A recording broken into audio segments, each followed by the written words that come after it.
السلام عليكم حبايب قلبي، يلا بينا نسمي الله ونصلي على رسول الله ونعمل مع بعض حاجة بسيطة كده وسريعة كنوع من انواع التحلية. هنعمل الكوكيز بالعسل الاسمر.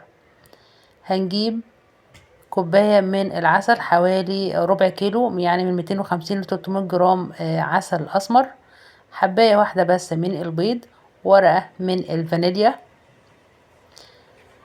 هنبدأ رشة ملح صغيرة. بعد كده هنضرب الخليط كويس جدا لحد ما يمتزج مع بعضه.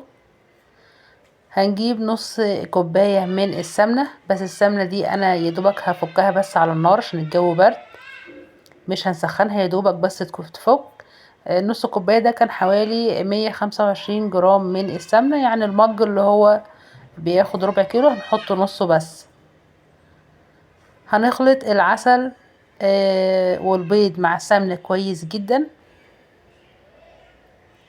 بعد كده هنبدأ ننزل بالدقيق بتاعنا. هنستخدم نص كيلو من الدقيق علشان نعمل حاجة حلوة لينا ولولادنا، حاجة سريعة جدا ومبتاخدش وقت، سواء في العمايل او التسوية. يعني في خلال مش هنبالغ قوي بالكلام، خلال نص ساعة بتعملي حاجة حلوة كنوع من التحلية بالليل كده في اي وقت، او جايلك ضيف، او مثلا تنفع مع الاولاد في اللانش بوكس. هنعمل نص كيلو بس، هيعمل معانا صينيتين او صاجين كويسين، وهنبدأ ان احنا نقدمهم في اي وقت احنا حابينه، او ينفعوا مع الفطار او للاولاد في المدرسة. نص كيلو هيعمل لنا صاجين كويسين جدا، وحاجة مش هتاخد منك وقت. نزلت بنص كيلو بالتدريج، ومعاه معلقة صغيرة او معلقة ممسوحة صغيرة من البيكنج باودر عشان يبقى خفيف معانا ما يبقاش مكتوم. المكونات كلها عبارة عن نص كيلو من الدقيق، معانا كوباية من العسل الأسمر، حوالي 300 جرام أو 250 جرام، نص كوباية من السمنة كانت 125 جرام، نص المج اللي احنا بنعاير بيه دايما، البضاية، الفانيليا، رشة الملح صغيرة. الدقيق هننزل بيه بالتدريج علشان ناخد النتيجة الكويسة بتاعة البسكوتة بتاعتنا. طبعا العسل الاسمر احنا عارفين ان هو مفيد جدا للكبار والصغيرين، مفيد للانيميا، فاحنا لغينا السكر النهارده، هنستخدم العسل، هنستكفى بالعسل بتاعنا. وكمان هنستخدم شيبس، شوكليت شيبس للتزيين، وممكن تعمليه سادة عادي، دي حاجة اختيارية، بس احنا عاملينه كده كنوع من التشكيل والزينة. لو مثلا هتقدميه لأطفال صغيرين او حتى الكبار، بس الاطفال بتحب الحاجات دي، خاصة ان احنا ايام مدارس هيبدأوا ياخدوها معاهم في اللانش بوكس، فبتبقى حاجة كده بتفرح الاولاد الصغيرين. يعني دي حاجة حلوة كده كنوع تغيير من الكيكة والهريسة وكده، بتبقى السكر اقل شوية، وكنوع من التغيير.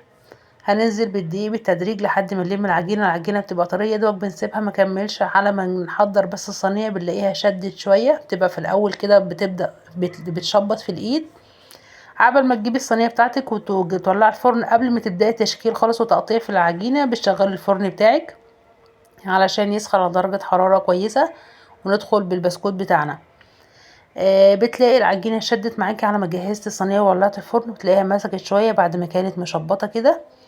هنبدأ بقى ان احنا نشكلها وما نضغطش عليها، دوبك بنكورها بس بين ايدينا كده، وبعد كده بنشكلها او بنزينها بالشوكولات شيبس.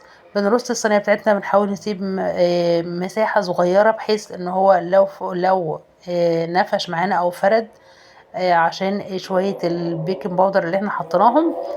بنجهز الصينيه بتاعتنا ونحطها في الفرن لمدة 10 دقايق. بعد كده بنشغل عليها الشواية من فوق، تطلع بالمنظر الجميل دوت. بنقدمها كده كنوع تحلية، تنفع في الفطار مع كوباية شاي، تنفع في اللانش بوكس، تنفع الأطفال، لضيوف، لأي حاجة.